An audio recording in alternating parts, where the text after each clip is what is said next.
नमो बुद्धाय, जय भीम, नमस्कार। मेरा नाम रविंद्र कुमार है।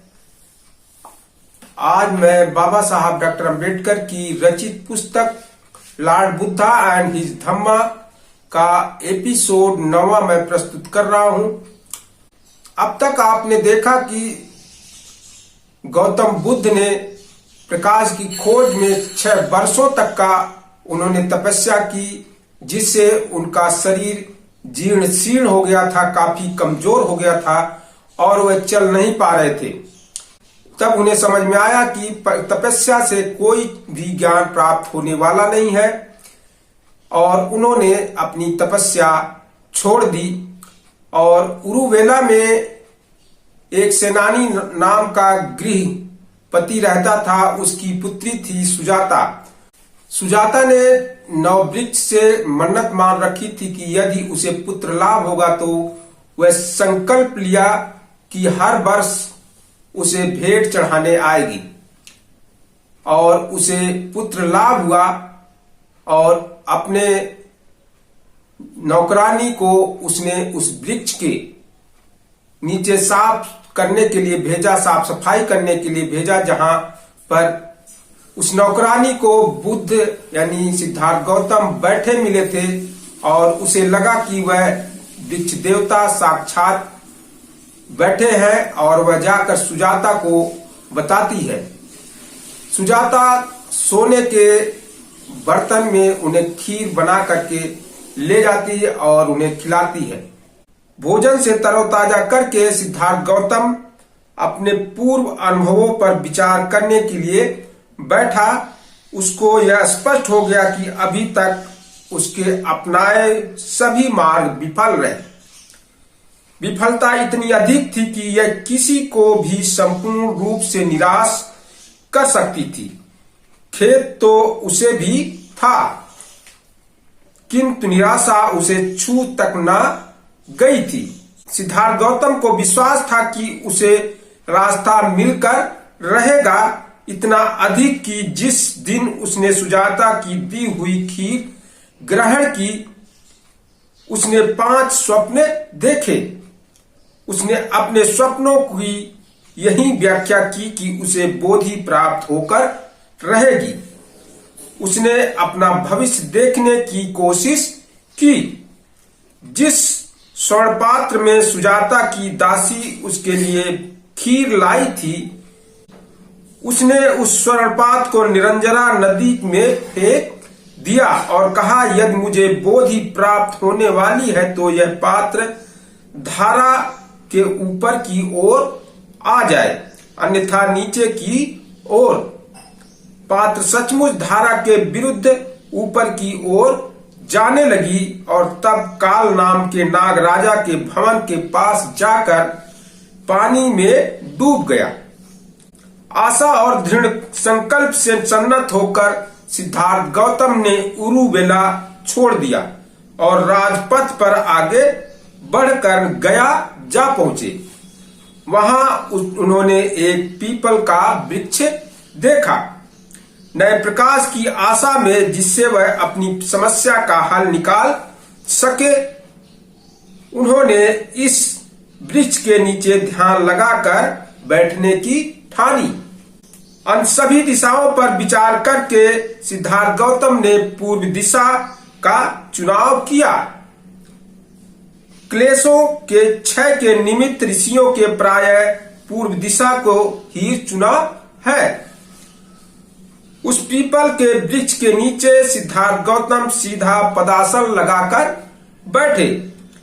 बोधि प्राप्त करने का दृढ़ संकल्प करते हुए उन्होंने निश्चय किया कि चाहे मेरी त्वचा, नसें और हड्डियां ही बाकी रह जाएं, चाहे मेरा सारा मांस या रक्त शरीर में ही सूख जाए, किंतु बिना बोधि प्राप्त के मैं इस स्थान का परित्याग नहीं करूंगा। नागपति के समान तेजस्वी कालनाग का नागराज और उसकी स्वर्णप्रभा नाम की पत्नी पीपल के वृक्ष के नीचे आसन्न सिद्धार्थ गौतम के दर्शन से जागृत हो उठे थे, इस विश्वास के साथ कि वह निश्चयात्मक रूप से बोधि लाभ करेगा उन्होंने इस प्रकार उसकी स्तुति की। हे मुनि, क्योंकि तुम्हारे पांव के नीचे दबी पृथ्वी बार बार गुंजायमान होती है और क्योंकि तुम सूर्य के समान तेजस्वी हो, इसलिए तुम निश्चय से बुद्ध होगे। क्योंकि आकाश में विचरने वाले पक्षी भी तुम्हें नमस्कार कर रहे हैं और क्योंकि आकाश में मंद मंद मलयानिल या सुगंधित हवा बह रही है, इसलिए भी हे कमलाक्ष, तुम निश्चय से बुद्ध होगे। जब वह ध्यान करने के लिए दृढ़ आसन लगाकर बैठा तो बुरे विचारों और बुरी चेतनाओं के झुंड जिन्हें पौराणिक भाषा में मारपुत्र कहा जाता है, उस पर आक्रमण किया।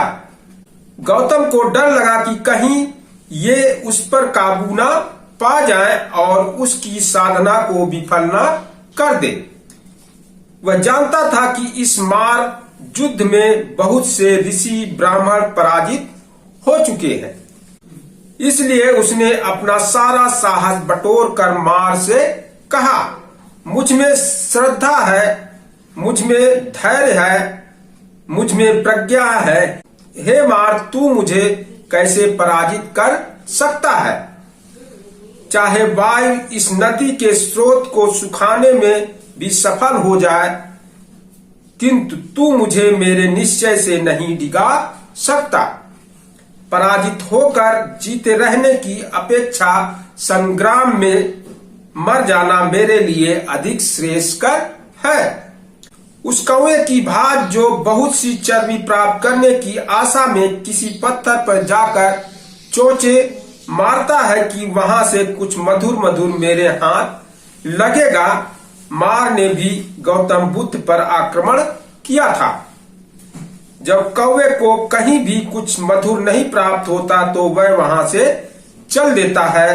ठीक उसी कौवे की तरह जब मार को भी कहीं कुछ गुंजाइश न दिखाई दी तो वह निराश होकर गौतम को छोड़कर चल दिया। ध्यान करने के समय के लिए गौतम ने इतना भोजन इकट्ठा करके पास रख दिया था कि 40 दिन तक कमी न पड़े। विघ्नकारी अकुशल विचारों का मूलोच्छेदन कर सिद्धार्थ गौतम ने अब भोजन ग्रहण करके अपने आप को तरोताजा कर लिया था और सशक्त हो गया था। इस प्रकार उसने बोधि प्राप्त करने के निमित्त ध्यान करने की अपनी तैयारी कर ली थी। ज्ञान प्राप्ति के लिए गौतम को 4 सप्ताह तक लगातार ध्यान मग्न रहना पड़ा। उसे अंतिम अवस्था तक पहुंचने के लिए 4 सीढ़ियां पार करनी पड़ी।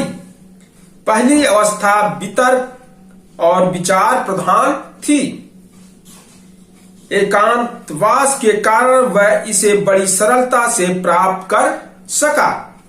दूसरी अवस्था में इससे एकाग्रता शामिल हुई। तीसरी अवस्था में समचित्तता तथा जागरूकता का समावेश हो गया। चौथी और अंतिम अवस्था से समचित्तता तथा पवित्रता का संयोग हो गया और समचित्तता तथा जागरूकता का। जब उसका चित्त एकाग्र हो गया, जब वह पवित्र हो गया, जब वह निर्दोष बन गया, जब उसमें तनिक भी कलुष नहीं रह गया, जब वह सुकोमल हो गया, जब वह दक्ष हो गया, जब उसमें दृढ़ता आ गई, जब वह सर्वथा राग रहित हो गया तथा जब उसकी नजर एकमात्र अपने उद्देश्य पर थी, तब गौतम ने अपना सारा ध्यान उस पर एक समस्या के हल में लगाया जो उसे हैरान कर रही थी। चौथे सप्ताह के अंतिम दिन उसका पथ कुछ प्रकाशित हुआ। उसे स्पष्ट दिखाई दिया कि उसके सामने 2 समस्याएं हैं। पहली समस्या यही थी कि संसार में दुख है और दूसरी समस्या यही थी किस प्रकार इस दुख का अंत किया जाए, मानव जात को सुखी बनाया जाए। इस तरह 4 सप्ताह तक लगातार चिंतन करने के बाद अंधकार विलीन हुआ, प्रकाश प्रकट हुआ, अशिक्षा का नाश हुआ, ज्ञान का अस्तित्व में आया। उसे एक नया पथ दिखाई दिया। जिस समय गौतम ध्यान लगाकर बैठा, उस समय उस पर सांख्य दर्शन का प्रभाव पड़ा। संसार में कष्ट और दुख है, यह तो एक ऐसा यथार्थ सत्य है जिससे इनकार नहीं किया जा सकता। लेकिन गौतम इस बात का पता लगाना चाहता था कि दुख को दूर कैसे किया जाए।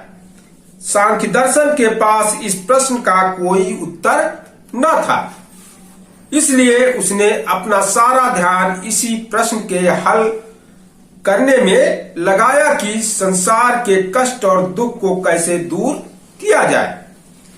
स्वाभाविक तौर पर पहला प्रश्न जो उसने अपने आप से पूछा वह यही था कि वे कौन से कारण हैं, वे कौन से हेतु हैं जिसकी वजह से एक व्यक्ति कष्ट उठाता है और दुख भोगता है। उसका दूसरा प्रश्न था दुख का नाश कैसे किया जाए। इन दोनों प्रश्नों का ही उसे सही सही उत्तर मिल गया। यही सम्यक संबोधि कहलाता है। इसी कारण पीपल का वह वृक्ष भी जिसके नीचे बैठकर सिद्धार्थ गौतम ने ज्ञान प्राप्त किया था, बोध वृक्ष कहलाता है। ज्ञान प्राप्त के पूर्व सिद्धार्थ गौतम केवल एक बोधि सत्व थे। ज्ञान प्राप्ति के बाद ही वह बुद्ध बने। जो प्राणी बुद्ध बनने के लिए प्रयत्नशील रहता है उसे बोधिसत्व कहते हैं। एक बोधिसत्व बुद्ध कैसे बनता है? बोधिसत्व को लगातार 10 जन्मों तक बोधिसत्व रहना पड़ता है। बुद्ध बनने के लिए एक बोधिसत्व को क्या करना होता है? एक जन्म में वह मुदिता प्राप्त करता है। जैसे सुनार सोने चांदी के मैल को दूर करता है, उसी प्रकार एक बोधिसत्व अपने चित्त के मैल को दूर करके इस बात को स्पष्ट रूप से देखता है कि जो आदमी चाहे पहले प्रमादी रहा हो, लेकिन यदि वह प्रमाद का त्याग कर देता है तो वह बादल मुक्त चंद्रमा की तरह इस लोक को प्रकाशित करता है। जब उसे इस बात का बोध होता है तो उसके मन में मुदिता उत्पन्न होती है और उसके मन में सभी प्राणियों का कल्याण करने की उत्कंठ इच्छा उत्पन्न होती है। अपने दूसरे जन्म में वह विमला भूमि को प्राप्त करता है। इस समय बोधिसत्व काम चेतना से सर्वथा मुक्त हुआ रहता है। वह कारुणिक होता है, सबके प्रति कारुणिक होता है। न वह किसी के अवगुण को बढ़ावा देता है और न किसी के गुण को घटाता है। अपने तीसरे जन्म में वह प्रभावकारी भूमि प्राप्त करता है। इस समय बोधिसत्व को प्रज्ञा दर्पण के समान स्वच्छ हो जाती है। वह अनात्म और अनित्यता के सिद्धांत को पूरी तरह से समझ लेता है और हृदयगम कर लेता है। उसकी एकमात्र आकांक्षा ऊंची से ऊंची प्रज्ञा प्राप्त करने की होती है और इसके लिए वह बड़े से बड़े त्याग करने के लिए तैयार रहता है। अपने चौथे जीवन में वह अचिरस्मृति भूमि को प्राप्त करता है। इस जन्म में बोधिसत्व अपना सारा ध्यान अष्टांगिक मार्ग पर केंद्रित करता है। 4 सम्यक व्यायामों पर केंद्रित करता है, 4 प्रयत्नों पर केंद्रित करता है और 4 प्रकार के रिद्धि बल पर केंद्रित करता है और 5 प्रकार के शील पर केंद्रित करता है। 5वें जीवन में वह सुदुर्जया भूमि को प्राप्त करता है। वह सापेक्ष तथा निरपेक्ष के बीच के संबंध को अच्छी तरह हृदयगम कर लेता है।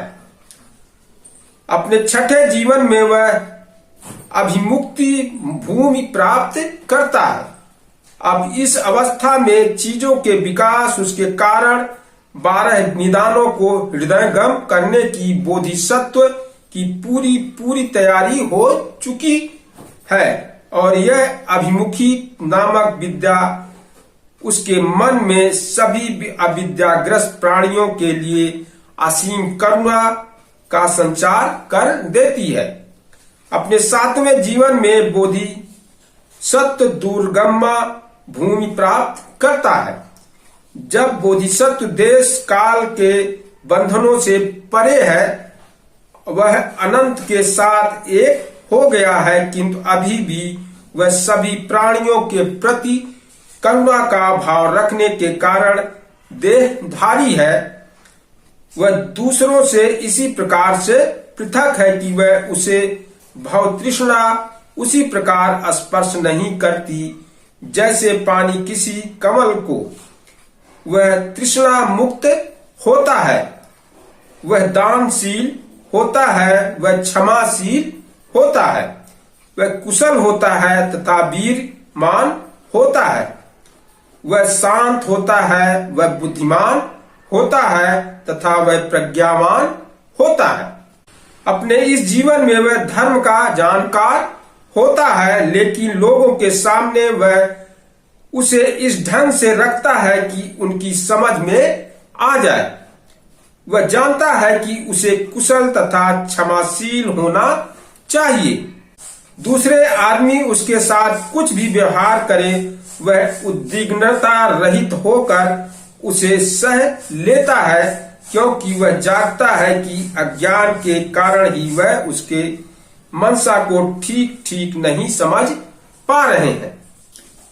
इसके साथ साथ वह दूसरों का भला करने के अपने प्रयास में तनिक भी शिथिलता नहीं आने देता और न वह अपने चित्त को प्रज्ञा से इधर उधर भटकने देता है। इसलिए उस पर कितनी भी विपत्तियां आए, वे उसे सुपथ से कभी नहीं हटा सकती। अपने 8वें जीवन में वह अचल हो जाता है। अचल अवस्था में बोधिसत्व कोई प्रयास नहीं करता, वह कृत्य हो जाता है। उससे जो भी कुशल कर्म होते हैं वे अनायास होते हैं। जो कुछ भी वह करता है उसमें सफल होता है। अपने 9वें जीवन में वह साधुमती भूमि प्राप्त हो जाता है। जिसने तमाम धर्मों को तथा पद्धतियों को जीत लिया है अथवा उसके भीतर प्रवेश पा लिया है, सब दिशाओं को जीत लिया है, समय की सीमाओं को लांघ गया है, वही साधु मती अवस्था प्राप्त कहलाता है। अपने 10वें जीवन में बोधिसत्व धर्म मेधा बन जाता है। उसे बुद्ध की दिव्य दृष्टि प्राप्त हो जाती है। बुद्ध होने की अवस्था के लिए आवश्यक इन 10 बलों यानी भूमियों को बोधिसत्व प्राप्त करता है। इस अवस्था से दूसरी अवस्था को प्राप्त होने पर बोधिसत्व को न केवल इन 10 भूमियों को प्राप्त करना होता है, बल्कि उसे 10 परमिताओं को भी पूर्णता को पहुंचाना होता है। यहाँ जन्म का मतलब है अवस्था। जीवन में अवस्थाएं, कई अवस्थाएं होती है, उन सभी अवस्थाओं को वह यहाँ जन्म कहा गया है। जब दोनों तरह से यह सद्धर्म सिद्ध होता है तभी वह बोधिसत्व बुद्ध बन जाता है।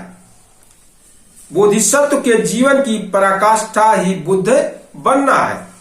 जातकों का सिद्धांत अथवा बोधिसत्व के अनेक जन्मों का सिद्धांत ब्राह्मणों के अवतारवाद के सिद्धांत से सर्वथा प्रतिकूल है, अर्थात ईश्वर के अवतार धारणा करने के सिद्धांत से।